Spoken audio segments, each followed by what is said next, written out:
नमस्कार,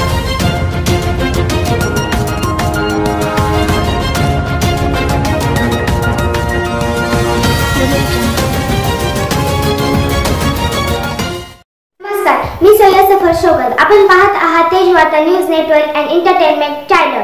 ज्येष्ठ उपक्रमासाठी संपूर्ण राज्यातून 1,500 ते 2,000 एसटी ही मुंबईला बोलावली जाते.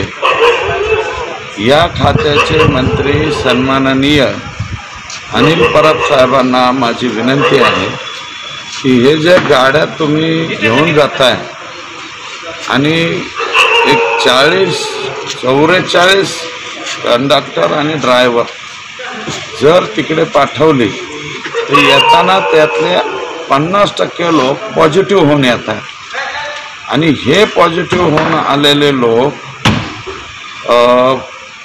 पुन्हा माघारी जाण्याला इथे मात्र नकार देत आहेत, कारण त्यांच्याही जीविताला धोका निर्माण झालेला आहे. मुंबईमध्ये लोकल सुरू नाही म्हणून याच्यामध्ये प्रचंड गर्दी ह्या गाड्यामध्ये व्हायला लागलेली आणि दुर्दैवानं काही जिल्ह्यांना याच्यातनं सूट दिली जाते.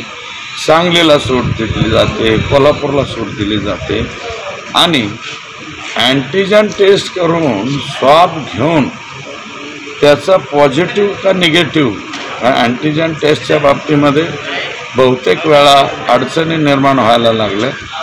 पॉझिटिव्हचा निगेटिव्ह, निगेटिव्हचा पॉझिटिव्हसुद्धा होतो आणि अँटीजन टेस्टवरती कंडक्टर ड्रायव्हर गाडीवर बसवला जातो आहे आणि ड्रायव्हर कंडक्टर ऑन ड्युटी असताना पाठीमागं स्वॅबचा रिपोर्ट येतो की तो पॉझिटिव्ह आहे.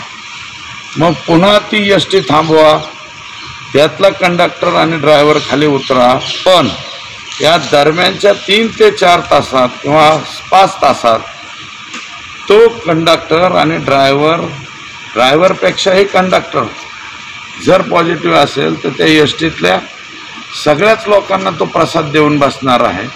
त्याच्यामुळं सरकारने हे जे उपद्व्याप चालवलेलं इकडून उचला आणि तिकडं न्या च्याऐवजी खाजगी लावा किंवा काय करा.